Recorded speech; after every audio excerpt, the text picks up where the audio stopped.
Let's get to our next person here. I want to talk to Michelle, who is talking to us from New York. Michelle, you are live on Truth Wanted. What's up? Hello, Daniel and Secular Rarity. How are you guys doing tonight? Doing good. How are you? Okay. Doing okay. How about yourself? Yeah. Doing okay. So what I wanted to talk to you tonight with you guys is like the concept of ultimate judgment after life, after we cross from death and the veil of death into another, maybe another realm where we might be judged by God or the gods and angels or other ethereal beings. And like, should we prepare and be mindful about what we're doing in this life to prepare for a possible judgment to come? So this is kind of like sort of a modified of Pascal's wager. I mean, should we anticipate that these beings are going to be omnibenevolent? Should we anticipate that these beings are going to see things how we see things? Should we automatically assume that they're going to have any ethical or moral structure as we see them today and have always saw them, or as they have changed throughout the years on our planet? I mean, we could be dealing with beings that are entirely different than we are. I do want to continue this conversation, and I want to keep talking with you, but your audio quality is not super great right now. So if you want to try to hang up and call back, and we can keep talking to you, and you can talk to this call screener, and we'll get you back in. But we'll take your prompt for now, and we'll go ahead and work with that. So there's a couple different ideas I have about this. If there truly is an omnibenevolent being, I think if it were really omnibenevolent, and I'm assuming that's meaning omniscient and they're ultimately benevolent, like they're the most supremely benevolent. Let's say that that's the possibility. I think they would want to make their identity known to us, at least in some way, so that we're aware of the consequences of our actions. Because I think that's the most benevolent thing you can do, right? So that almost excludes the possibility that that even exists, because I'm not aware of such a deity existing, right? So that's one way to approach it. But here's another take on this. If they're truly omnibenevolent, what do I have to worry about, right? What do I need to prepare for? I can't worship something I don't know or understand.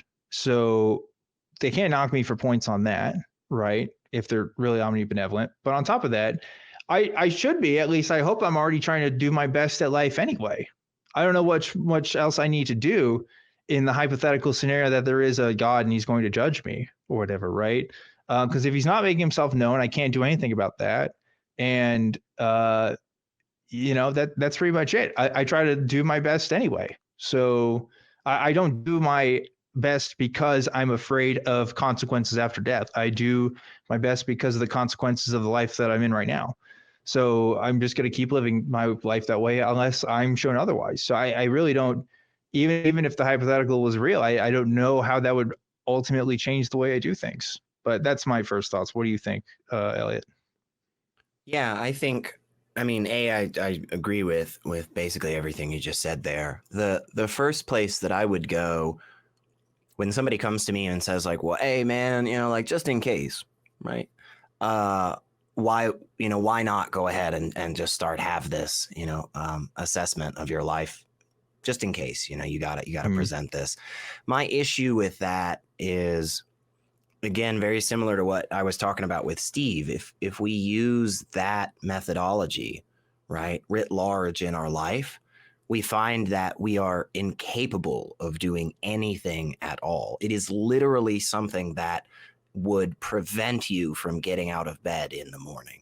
And that's just not, it's not a reliable method to truth. It's not a way that gives us solid reasons that justify our conclusions. And so the first thing I would need to do is I would need to actually determine the characteristics of this thing that was going to be judgmental about me. Like, hey, it's going to be judgmental. Cool. But what does it care about? Why does it care about this stuff? What are going to be the consequences? Tell me more. I need to have that established, because again, otherwise we should just ask ourselves, what if Bigfoot's actively trying to kill every single one of us? Shouldn't we always prepare for that? What if vampires are real? Shouldn't we just carry garlic just in case? What if aliens are probing us on a regular basis? Shouldn't we make sure our butts are secure? I mean, you won't get anything done. So Yeah. I can only act on my unconscious impulses, my unconscious reasoning, and my conscious reasoning, pretty much. And the idea of a God hasn't appealed to any of those, right? So I can't do anything about it regardless. It's like saying, oh, I want to, I shouldn't go in a car ever again for the rest of my life because I'm afraid of a car accident. Is that reasonable for me to live my life in that way? Because like statistically, maybe, especially if I was in another country, because the US is particularly bad, but like that doesn't seem like my life would end because of a car crash, right? So, maybe there's other reasons why I could avoid a car, maybe environmental reasons or whatever, but like it can't be because I'm afraid I'm going to die in a car crash. It's not super reasonable. Yeah, it's a possibility, but it's not likely, at least. And same thing with the omnibenevolent God, or a God that's going to judge us. It just doesn't seem likely to me. So I don't think it's reasonable for me even to do it just in case, because I can't worry about every single possible scenario. I have to take things in to account for as probability's sake, right? And right now it's just not a likely probability. So that's what I think about that. But anyway, Michelle, I don't know if you're able to hear all that. They're still in the screening room here, so maybe we'll talk to them if they are put back in our queue here. But anyway, we're just rambling here on it's fine. on our thoughts on it. But I don't know. I think I pretty much said what I need to say in a bit here. Let's finish our conversation here with Michelle real quick. And we have some other folks who want to talk to us too, but I want to give Michelle a chance to respond. Sorry, Michelle. No, you were waiting there. Let's see if those audio issues are fixed. Can you hear us? Yes. Can you hear me now? It's still a little bit there, but I think it's better than it was before, maybe. Yeah. I don't know. We just heard you for a little bit there. But yeah, we kind of responded a little bit. I don't know if you got to hear us because you were talking with the call screener, but did you have any thoughts about what we had to say? Well, I didn't hear you for the most part, but I did hear the part about when you had said, Dan, probably an omnibenevolent God, you wouldn't have to worry because they would understand, hey, I really couldn't buy into something with no tangible, real, reliable evidence that comported to actual reality. But what if these gods or God isn't necessarily omnibenevolent? What if their version of morality is a little bit darker than ours is?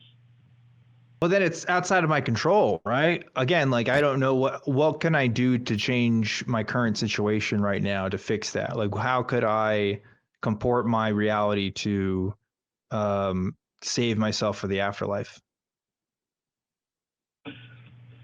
Maybe like... Can I offer a suggestion, Michelle? Did you see? Go for it. Hang on just a second. Michelle, hang on just a second for us, okay? Because Dan asked a really good question, and I think exploring that and getting a solid answer to that will be very beneficial. So Dan was asking, what could we do to change our status right now, to make sure that we are in line with that, right? And my thought would be to know for sure the character and attributes of this thing that's going to judge us. Because if we don't know what this thing wants, if we can't determine anything about its morality or its mindset or how it thinks the world should exist or whatever, then the answer to Dan's question is nothing. And that's important. I can only think in probabilities, right? Let's say the only way I can get to heaven is if I murder a bunch of people. Let's say they're a real messed up God, right? I still have to work in probabilities here. What's the probability of that being real versus a God that wants me to just like be nice to people? Can I even tell a difference? Right? Because there's always going to be a what if, but I have to work in what's most reasonable for me. Either way, I'm still stuck with that. And right now, I'm not compelled to do anything different. Right? There's nothing that compels me either way to a God being out there, let alone what he wants to do with me in the afterlife. So.